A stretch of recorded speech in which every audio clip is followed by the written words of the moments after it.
Hi there, folks. Welcome back to Rich Reviews. So I just got up seeing the latest from Doug Liman, the man who made Go, Swingers, American Made, The Bourne Identity, and Edge of Tomorrow, aka Live Die Repeat.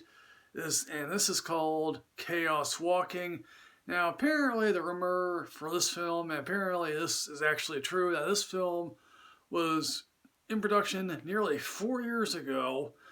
Then Lionsgate delayed this thing for nearly 2 years. Apparently it went under extensive reshoots, and that's apparently the rumor.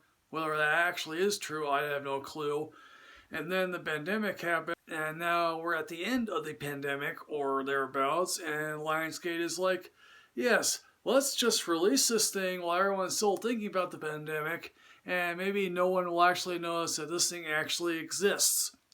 Now, this is based off a novel, and I have not read these novels, and after watching this film, I have no burning desire to actually read this novel.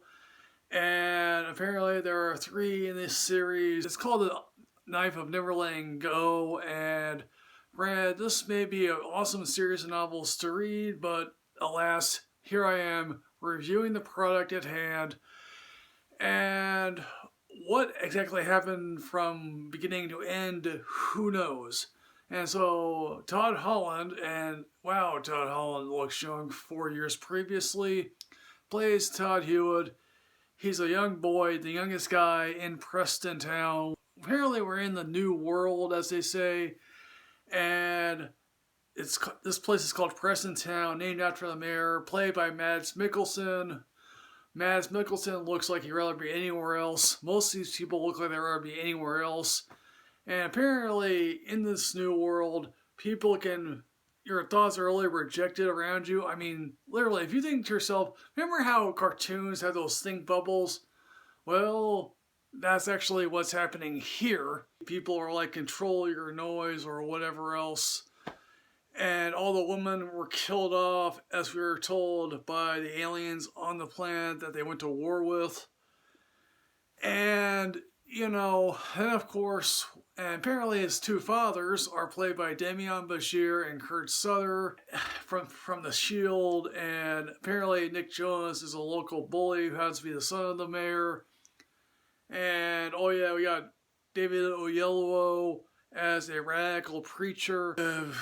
And then, of course, one day, Daisy Ridley, and apparently I think this was filmed right after she did The Force Awakens, aka A New Hope Redux. She looks obviously quite young, and she is part of a group of colonists who want to arrive on this planet. Also, when Daisy Ridley's on screen half the time, she's giving off like, seriously, what the fuck am I doing here? Because she's literally like, granted, the women are all killed, all the men are still around.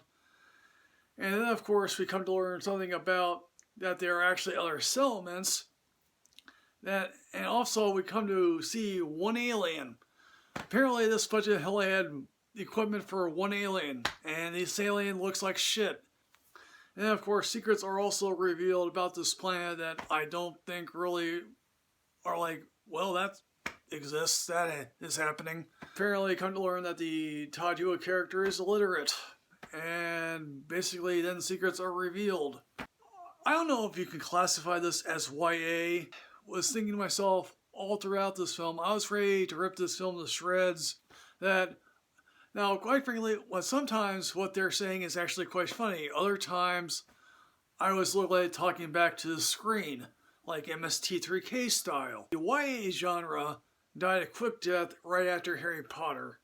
I mean, yes, we got Twilight, we got Hunger Games, well that died quicker than expected. But no one was really asking for a revival of the YA genre because there's a whole bunch of one and dones. Does anybody here want to see the other 2 installments? To me, quite frankly, I just chalked this up to, well, this exists, this happened. They made the best film that they could under the best of circumstances and under the best of intentions, and just came out wrong. Quite frankly, Doug Liman can go on his merry way. Daisy Ridley can go on her merry way. Todd Holland can go on his merry way. Mads Mikkelsen, Joe Jonas, David Oyelowo, they'll be fine. I basically forked over my $12. And apparently I saw this with a relatively full audience, you know, as a smaller screen.